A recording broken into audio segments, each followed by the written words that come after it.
나름 앞에 성분들보다 최근에 나온 성분이거든요. 다이어트 할 때 같이 먹으면 좋은 영양제요.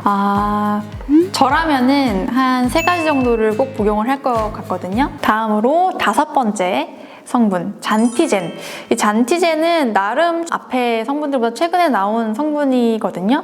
그래서 미역이나 다시마나 톳 같은 이 바닷가에 있는 갈색 미끄덩한 애들 있죠? 걔네의 갈색 색소를 내주는 후코잔틴이라는 물질, 그거하고 그 다음에 석류씨에서 추출한 푸닉산, 요거를 배합해서 만든 성분이에요. 그래서 주로 체내 지방을 연소시켜서 열을 발생시키고 이렇게 해서 기초 대사량을 증가시키는 역할을 하는데, 호코잔틴은 에너지 소모를 증가시키고 중성지방을 좀 합성을 저해하고 지방 축적을 억제하는 그런 방식으로 작용을 하고요. 석류에서 추출한 푸닉산은 중성지방 생성을 저해하고 백색 지방 조직수를 감소시키는 방법으로 해서 체지방을 감소시킵니다.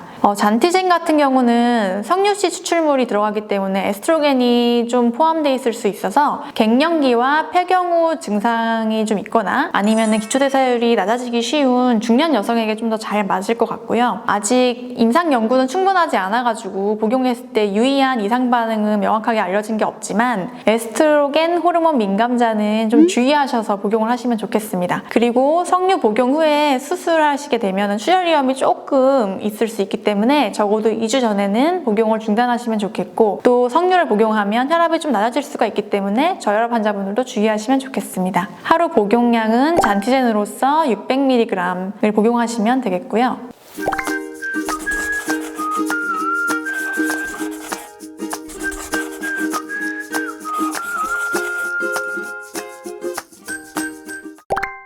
마지막으로 비타민과 미네랄입니다. 다이어트 보조제들을 보면은 주로 들어가 있는 성분들의 밑에 비타민 B군하고 미네랄이 조금씩 들어가 있어요. 얘네가 왜 들어가 있냐면 탄수화물과 에너지 대사를 할 때 비타민 B하고 미네랄이 다 보요소로 조금씩 다 필요하기 때문이거든요. 그래서 필수인데, 다행인 거는 대체적으로 그 보조제에 들어가 있는 양이 그렇게 많진 않고 대단히 소량인 경우가 많아가지고 크게 주의하거나 걱정하시거나 그러실 필요는 없을 것 같습니다. 오히려 다이어트 하실 때 조금 더 용량을 추가로 드시는 걸 저는 권장하고요.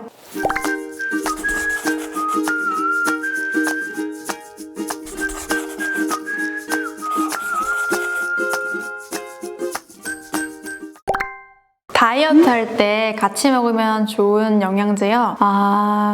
저라면은 한 3가지 정도를 꼭 복용을 할 것 같거든요. 첫 번째 오메가3, 두 번째 미네랄하고 비타민 B군, 그 다음에 3번째는 좋은 단백질? 이 3가지를 꼭 먹을 것 같아요. 일단 첫 번째, 오메가3는 지금 식약처에서 혈중 중성 지질 개선, 혈행 개선, 기억력 개선, 안구 건조 개선, 이렇게 4가지를 인정을 하고 있는데, 아주 많은 연구들을 통해서 이제 항염증 효과가 있다는 것도 많이 알려져 있죠. 그럼 염증이 다이어트랑 무슨 연관이냐? 체내에 염증이 많으면은 이게 인슐린 분비를 증가시키고, 그 다음에 식욕 억제 호르몬인 렙틴 호르몬에 대한 저항성도 증가를 시켜서 결국에는 식욕이 올라요. 그래서 비만이 돼요. 근데 비만이 되면 지방세포가 많아지면 지방세포에서 염증 물질이 많이 나와서 또 비만이 돼요. 비만됐다가 염증 많아졌다가 비만됐다가 염증 많아졌다, 이렇게 악순환을 돌거든요.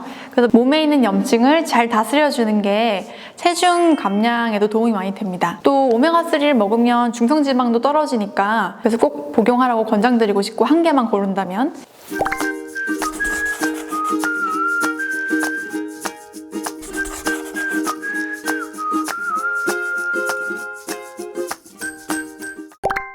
그리고 두 번째는 미네랄하고 비타민 B군인데요. 얘네는 여러 가지 포인트에서 복용하시면 다이어트 때 좋아요. 첫 번째로는 이제 체내에서 에너지를 태울 때 TCI 사이클에 미네랄하고 비타민 B군이 다 보요소로 필요하거든요. 근데 이 사이클이 잘 돌아가야지 우리가 먹은 포도당이며 지방이 에너지로 잘 태워질 수가 있겠죠. 그리고 또 두 번째, 다이어트 식단하고 운동 열심히 하고 그러면 다이어트 할 때 되게 사람이 기력이 없고 피곤한데, 비타민 B군하고 마그네슘까지 부족해지면 에너지가 잘 안 만들어지니까 더더 피곤하거든요. 그럼 피곤하면 단당류로 땡기고 허하고 막 그러잖아요. 그럼 또 자꾸 식욕이 오르고, 그러니까 그런 측면에서도 잘 챙겨 드시면 좋을 것 같고, 그 다음에 세 번째로 얘네가 또 재밌는 것이 이제 마그네슘이나 아연이나 크롬, 셀레늄 이런 애들이 세포 세포막의 인슐린 수용체 조효소로도 필수적인 역할을 하는데요. 그리고 당뇨병 영양제 파는 거에 보시면 아연, 셀레늄, 크롬 이런 게 늘 같이 들어있어요. 그 인슐린이 그럼 무슨 역할을 하길래 중요하냐? 이제 이 세포막에 있는 인슐린 수용체에 인슐린이 붙으면 포도당이 세포로 슉 들어올 수가 있잖아요. 그러면 들어온 포도당이 미토콘드리아라는 에너지 공장을 돌아서 이제 에너지를 내고, 그렇게 하면서 우리가 포도당에 태워지는데, 만약에 이게 잘 안 되면은 혈당은 높은데 실제로 세포 안에서 에너지는 없어서 세포는 배고프니까 자꾸 입이 마르고 또 더 먹고 싶어하는 시그널을 보내거든요. 그래서 식욕도 오르고 그럴 수가 있어요. 그래서 인슐린 수용체의 조효소로서도 미네랄이 중요하다고 또 볼 수가 있고요. 그리고 마지막으로 우리가 다이어트를 하면 피부도 좀 푸석해지고 머리도 더 빠지고 면역력이 좀 떨어지고 그러잖아요. 그래서 어르신들이 왜 다이어트를 너무 많이 하면 너 골다공증 걸린다, 몸 다 상한다 그러시는데, 그런 측면에서 봤을 때 이제 모발이나 뼈 건강에 도움이 되는 칼슘, 피부 재생이나 면역력에 도움이 되는 항산화 미네랄인 아연, 이런 것도 들어있는 거 드시면 좋고, 그리고 결국은 다이어트 할 때 종합 미네랄하고 비타민 B 꼭 먹어라, 그럼 좋다, 이 말씀 드리고 싶고,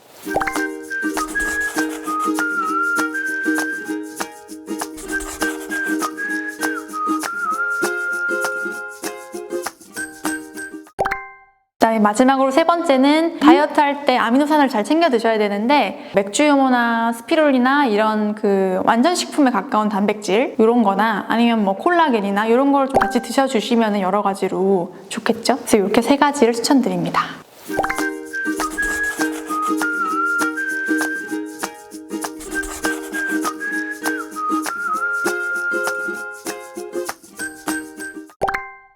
네, 오늘 이렇게 다이어트 구조제들에서 우리가 잘 알지 못하는 생소한 성분들까지 알아봤는데요. 방대한 내용이었다 보니까 정리를 한번 해볼게요. 첫 번째, 가르시니아 캄보지아 추출물. 내가 많이 먹은 탄수화물이 지방으로 되는 거를 억제해준다. 그리고 세로토닌을 조금 증가시켜줘서 식욕을 억제시켜준다. 그래서 탄수화물 섭취가 많은 분, 스트레스를 받을 때 단당류나 탄수화물을 와구와구 먹는 분들, 식욕 조절이 안 되는 분들에게 좀 더 핏하고, 내가 단백질 위주 식단, 채소 이런 걸 잘 먹는 식단을 잘하는 사람이다, 그런 분들한테 효과가 좀 떨어질 수 있다. 간장애가 있거나 술을 좋아하거나 여러 약제를 복용하고 계신 경우에는 권장하고 싶지 않다고 말씀드리고 싶습니다. 하루에 HCA로서 750에서 2800mg을 복용하시면 되고, 식전 30분에서 1시간에 섭취하시는 것을 권장드립니다. 두 번째, 카테킨. 카테킨은 체내 열 생성을 촉진시키고 지방을 태우고 에너지를 소비를 증가시키는 방향으로 체지방 감소를 도와주는데요. 체지방 감소뿐만 아니라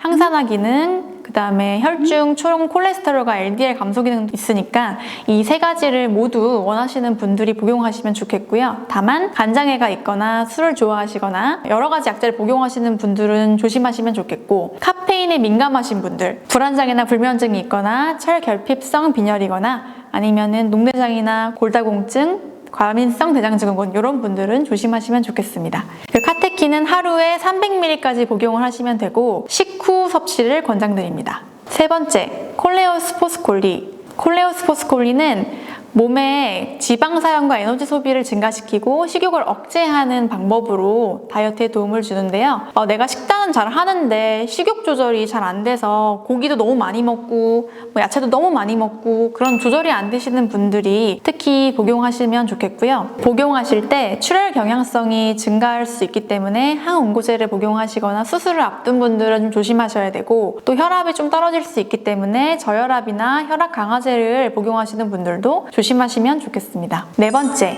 L-카르니틴. 얘는 이제 지방산을 미토콘드리아로 넣어줘서 지방을 잘 태워주게 하는 역할을 하는데요. 육류 섭취가 적은 분이거나 채식주의자인 분들에게 조금 더 효과가 있을 걸로 보입니다. L-카르니틴은 하루에 최대 2g까지 복용을 하시면 됩니다. 다섯 번째, 잔티젠. 잔티젠은 체내 지방을 연소해서 열을 발생시킴으로써 기초대사량을 증가시켜주는데요. 석류 추출물이 들어있다 보니까 에스트로겐 성분이 좀 들어있고, 그래서 중년 여성분들이 좀 더 핏할 걸로 저는 생각이 되고요. 단 이제 에스트로겐 호르몬 민감자인 분들, 여성암 기왕력이 있으시거나 호르몬 치료를 받고 계신거나 그런 분들은 주의하셔야겠고, 석류 복용 후 출혈 위험이 증가할 수 있기 때문에 수술 앞두신 분들은 좀 조심하시면 좋겠고, 또 석류를 복용했을 때 혈압이 낮아질 수 있기 때문에 저혈압 환자분들도 주의하시면 좋겠습니다.